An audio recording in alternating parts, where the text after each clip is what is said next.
a lot of people are talking about the revenue that was generated by TKO, over 4.7 billion with a B for 2025. Nice year if you are TKO. But leading off, the most important news item.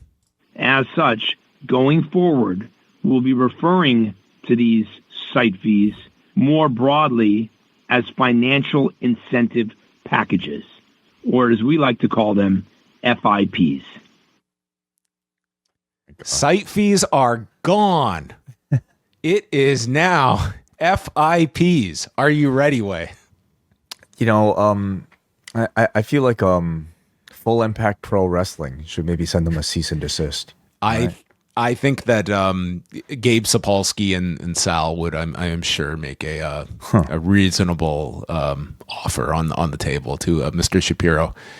You know, Mark was also quoted in the press release. I shouldn't have even told you who said this because you would never guess, with a quote such as, 2025 was a milestone year, underscoring the durability of our premium IP through record-setting live events and transformational global partnerships. The successful launch of Zuffa Boxing last month sets the table for even further long-term value creation. With growing revenue, expanding margins, and an increasingly global fan base, TKO is a high-quality execution story with multiple avenues for outperformance. That's what, you know, when you get together with all your friends and you're about to go to WrestleMania, it's like, guys, it's time for high quality execution story time. I just wonder what he's like around the dinner table with his family, or like, you know, maybe in like more just personal moments, you know, with his wife. Assuming he's married, I don't know. You're aware of this Antonio Inoki AI robot that they are creating? No. Oh, no. I mean, I would think this would be something. The estate of Antonio Inoki has announced the launch of the Android Inoki project, aiming to create an AI Inoki and a humanoid robot timed to coincide with the anniversary of his birth on February 20th. This project is an initiative to embody the presence of Antonio Inoki, who left behind remarkable achievements and ideas that should be passed on to future generations by utilizing humanoid and AI technologies as its foundation. They are creating a robot with AI capabilities to preserve Antonio Inoki and the man's teachings. Anyway, the fact that that was my comparison point to Mark Shapiro. Are we aware that this man, like, does he bleed? Does he sweat? Does he perspire? Is this man a humanoid robot? Well, I've never seen him bleed, so I guess I can't say for sure. But this is very creepy. Yeah. Well, these are all things that we will have to think about for our will of what we are leaving behind. So. Yeah. Okay. This is the most bizarre TKO earnings rundown that we have done. Mm-hmm. But nonetheless, just go over some of the keys here from the revenue generation. So over 4.7 billion in revenues across all of TKO's properties, largely from the UFC and WWE, but this also includes IMG, which includes like On Location and some of those businesses. UFC and WWE both increased their revenues, but for the first time, WWE actually had higher revenue than UFC for the year. IMG had a big fall. That's the only reason that overall overall revenue was down 3% for TKO, because IMG in 2024, their On Location business was very much centered around the Paris Olympic Games, and therefore they didn't have an event of that magnitude. But fear not, TKO reported net income of $546.2 million for the year. That's way up after they lost $246 million last year. And yes, media rights obviously were up for both entities, and like TKO is forecasting a major year for 2026. Like every year they put out their guidance of what they made of this 4.7 billion. they are projecting to their analysts that they're going to have a 20% increase in 2026. And part of that is the Paramount deal is coming into effect, which is like doubling the rights fee that ESPN was paying.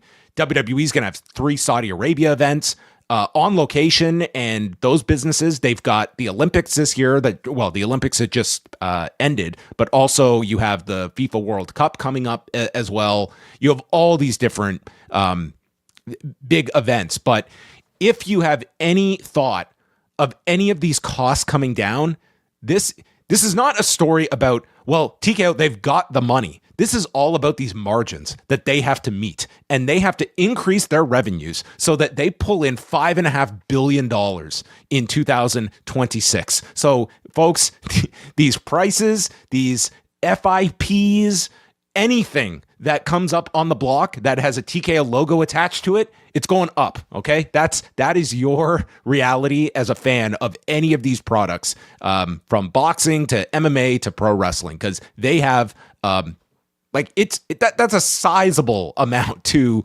increase this year that they're very confident of, and perhaps they should be. This is going to be a very big year for them, just with the events I just listed. That is all kind of guaranteed revenue. Sounds really good, and would make somebody who's a stockholder or a potential stockholder very, very optimistic about the company, which I feel that these calls are intended to make you feel. And of course, like even calling back to like what Ronda Rousey was calling out, this cost-effective fighting.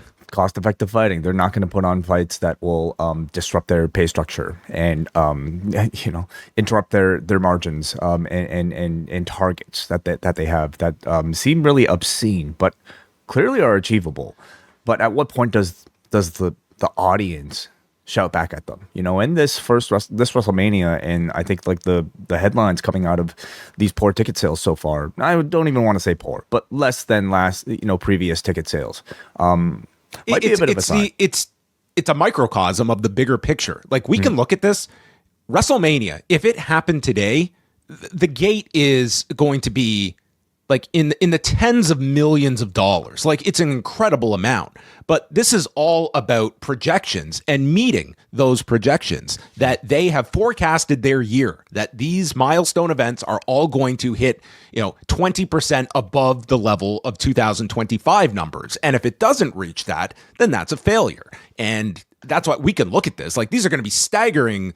To call WrestleMania a failure is, like, it depends on what perspective you're looking at it from. Like, for you and I to look at these numbers. Will they have a better quarter this coming, Q1, Q2, whatever Mania is at, versus 2020? Well, this is going, as a whole, this is, like, the Paramount deal has begun for UFC. So already, like, it's an escalator. The average annual value for that is $1.1 billion. I think the first year is going to be around $900 million, but that's a huge uptick from ESPN. This is going to be the first full year that WWE has the ESPN deal.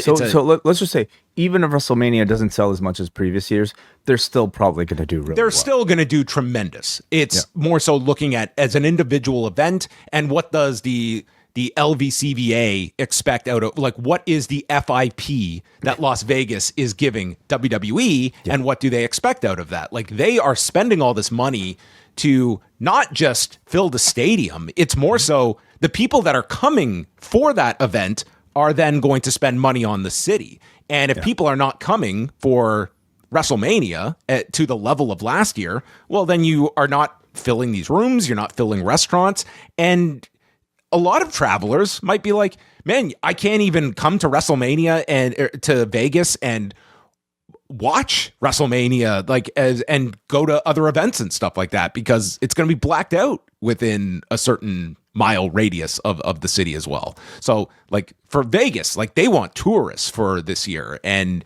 you could, like, less tickets sold means less tourists. Mm-hmm. But next year they have a Saudi WrestleMania to rely on, which they're almost definitely, like you would say, set for. That in turn you would think would create pent-up demand for the year afterwards for wherever Mania is going to be in 28. And so I don't think they have that much to worry about.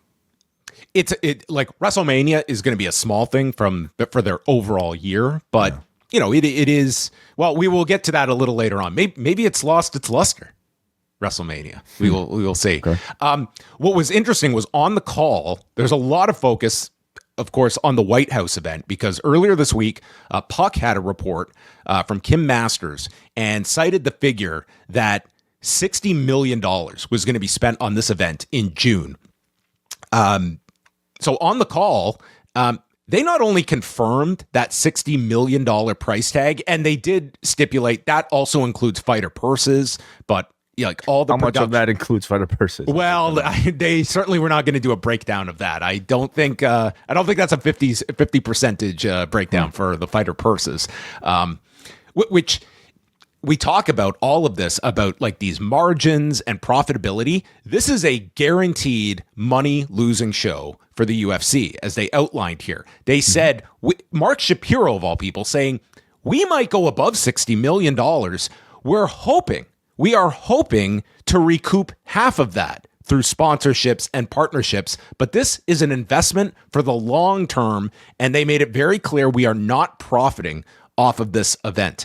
So hold on a second. So who's paying for this? TKO themselves? So Dana White, and take that with a grain of salt, Dana White has stated UFC is footing the bill for this. It is not taxpayers that are going to be on the hook for this, because you would have a mutiny. Well, maybe not. It depends. There's a lot of things to be upset about in the U.S. As a gift? I mean, like the UFC is completely footing the bill for this, in the White House, and is not chipping in? That is what they outlined here. Like, and they stated today on the call, like they are spending this $60 million for this event, and so is the White House at least providing the grounds? Like, is there a rental fee for the White House?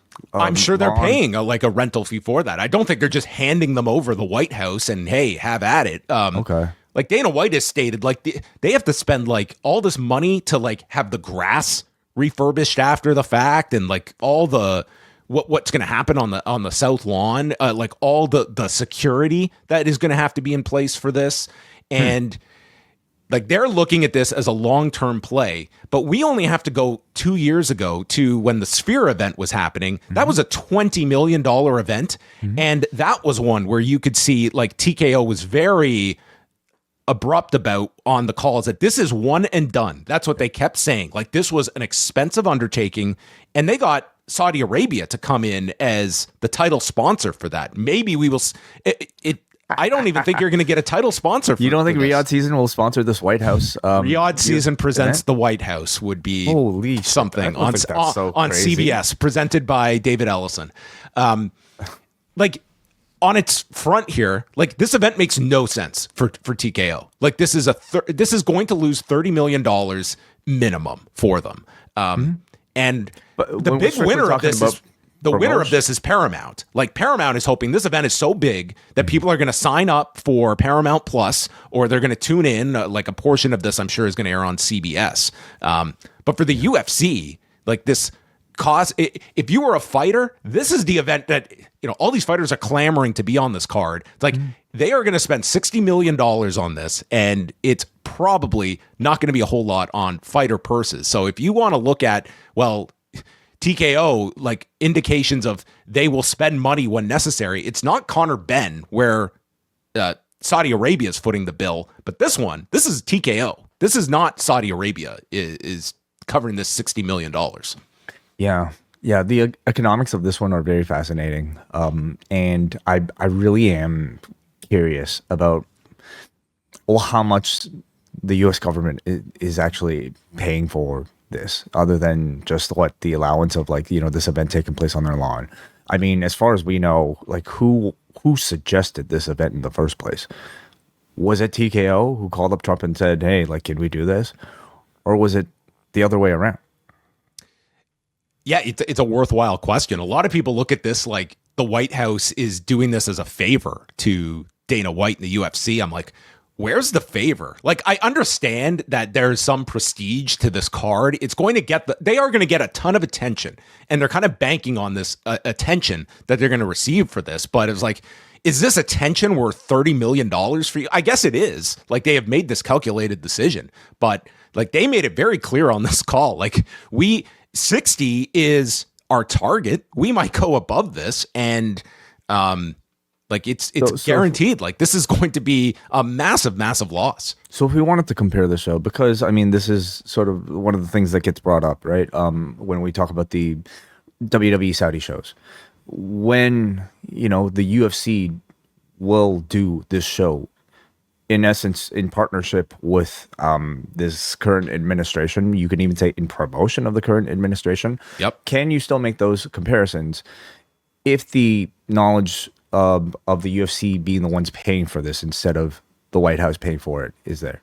I think it's still like, this is going to be an event that, if you think there is not going to be political like overtones on this show, I mean, this to me is going to be a total like propaganda show is what it is going to be. Now, can you say that UFC paying for the propaganda?